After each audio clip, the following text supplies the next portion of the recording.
Hey guys, have you ever wondered what a lease option is and how it compares to a straight rental? In this video, I'm going to share with you a lease option versus a straight rental and how you can maximize all your profits. A lease option is just the same thing as a rental, is where you buy a property, you rent it out to a tenant. Instead of a tenant that's just renting the property, you are getting a tenant in there that's going to potentially buy the property in 2 to 5 years, whatever the lease terms state.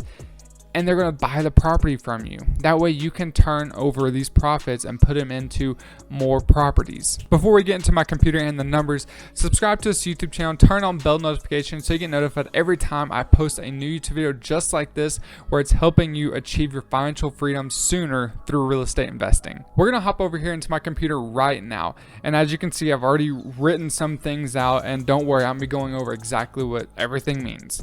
So for this example, we're using a purchase price of $100,000. That's how much you're buying the property for. And the savvy investor that you are, you bought the property and you knew it was worth $150,000. So there's a good chunk of equity in there. So you're not going to want to sit on that equity forever, right? Now you can, and that's not a terrible thing to do. But what we're wanting to do with a lease option is we're wanting to roll all these profits into more and more properties. That way you can eventually get to the point where you can buy straight rentals, hold them forever, and then also retire. A lease option is just a way to quickly pull out the money and then roll it into more properties. So back into the scenario, your PITR, what does that mean? That means principal, interest, taxes, and insurance. Everything that goes into a mortgage whenever you buy a property and you're paying on it every single month. So it's not going to change with the lease option or a straight rental. So it's $1,000 a month, and I am just ballparking these numbers. I'm just throwing them out there. It's probably not going to be $1,000 for a $100,000 house, but just for this example, that's how much the mortgage is right now. Now for the rent, we're going to say we're getting, we're going to get $1,500 in rent every single month.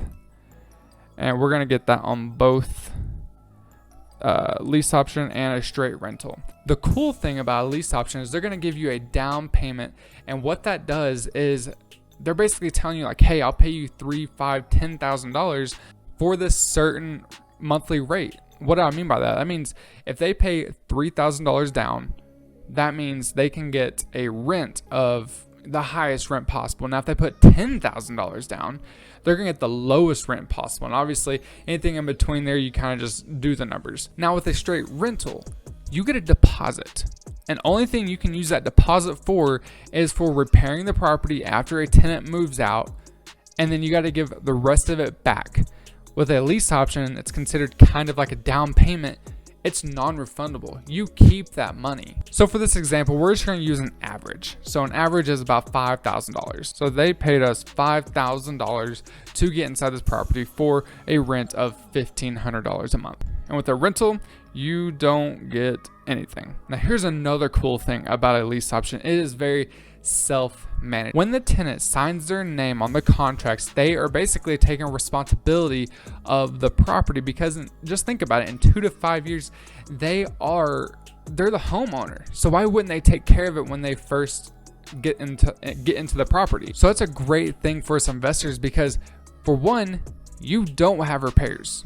2, you're gonna have a very low vacancy rate, if any at all, because your lease is for 2 to 5 years on average. So you're going to have a tenant in there for 2 to 5 years. And for this example, this is going to be a 2-year profit, what we're going to be going over. And for property management, you don't have any property management, because this is so self-managed. The tenant will call plumbers. They will call to get their AC fixed, whatever it is. They will do it themselves, because they are taking ownership of the property. They're not really the owners on paper, but they're taking ownership like it's theirs, because it will be in 2 to 5 years. So we're going to go over those numbers right now. So with repairs, again, for a lease option, 0. For vacancy, you're going to have this tenant in there for 2 years. So for this example, it's a 2-year profit type of statement. You're not going to have any vacancy. So again, that's $0 out of your pocket. Property management, $0. Now let's look into what a rental is, and I'm gonna do this on average. So repairs on average are 10% of the gross rent. So what does that mean? That means you, before any expenses, you take the rent times it by 10%, and that's the number you have to save every single month that's coming out of your cash flow every single month. So 10% of $1,500 a month, that's what you're getting in rent, is $150 a month. Now we're going to do 10% across the board, 10% for property management and vacancy. So it's 150 across the board. So it's 150 for vacancy. It is 150 a month for property management. Now vacancy, it might be a little bit lower depending on the market that you're in, but typically you want to account for about 10% vacancy. If you're taking some value out of this video, hit that like button. It really does tell YouTube that this video is worth watching, and I do believe if people have this information that they can retire in literally 4 years. Now what are we left with at the end of the month? Now you're going to take the rent and the PITI, your mortgage, you're gonna subtract them, right?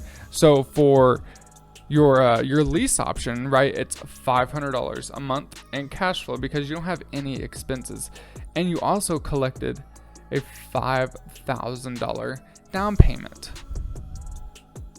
Now with a straight rental, this is where it gets crazy. So if you're a new investor, I want you to do lease options because you can just turn these properties over and over and over until you eventually have enough capital where you can buy straight rentals, and then you could just retire. You can retire in 4 years like I'm doing. So let's add these numbers up. Again, the rent and the mortgage, $500 a month, right? But now we have expenses. So for this and this, $300 a month plus $150 a month for your property management, right? So that was $300 for the repairs and the vacancy, then another $150 for the property management, which is $450 in expenses. Now it comes out of your monthly cash flow, which was $500 a month. So now you're left with only $50 in a net profit in cash flow. So you're making $50 a month in net cash flow. So now this is where it really gets fun. So now you get to see what exactly you get to make at the end of 2 years. So for a straight rental, times that by 24 months because that is 2 years. So 24 times 50, that equals $1,200 that you get to keep inside your pocket after 2 years. That's nothing. This deal would not go through if you were doing a straight rental. Now let's do it with a lease option. So now you have $500 coming in for 24 months. That comes out to $12,000 in 2 years. You literally just 10 extra money right there, just from the cash flow. Now you get to add $5,000 because of the down payment. Now you're left with $17,000. But now think about this. In 2 years, this tenant is going to buy the property from you. So this number up here, what it's worth, $150,000, you bought it for $100,000. Now you get to cash in that equity. So pure profit, not taking the down payment into consideration, what you used to buy the property for. You are now left with, what is it? 50K, 17K, and I got that 17K from up here. What we made in 2 years just off of cash flow and down payment. So this is what you're getting after $67,000 in pure profit. Now, this is our 2 year profit, what you're gonna make in 2 years. This doesn't even take into account the taxes, the tax benefits, doesn't take into account principal pay down, doesn't take into any of that, or appreciation. Now, you only made a measly $1,200 with a straight rental. I want you to just take a look at that. Look how much more you made in 2 years by doing a lease option, selling it to the tenant. Now, literally, let's just do this really quick. You put down a 20% down payment on this property. You put down $20,000. 20% of $100,000, $20,000, excluding closing costs, blah, blah, blah, right? That's just what your down payment was. You just made in profit. Now you're getting that down payment back as well. So really you get, 87K back, but whatever. You get to turn this money into 4 properties. If everything was the same, right? If you put down 20% and $20,000 on a property, you get to turn this into, you get to turn this into 4 properties, and you get to keep $7,000. And that's just going to be for reserves or for whatever. Now, this is also if you don't go spending it on a Lamborghini or some crap like that. You want to make this money work for you. Now, just think about that. If you can do the same exact thing with the same amount of equity, same cash flow, same down payment, everything is exactly the same, you're going to retire in 4 years. So this is my lease option and straight rental comparison. And again, if you're not already subscribed, hit that subscribe button down below, turn on bell notifications so you get notified every single time I upload a new YouTube video like this, where I'm sharing with you valuable information where you can retire so much earlier than you could otherwise. But until next time, guys, I'm out. See ya.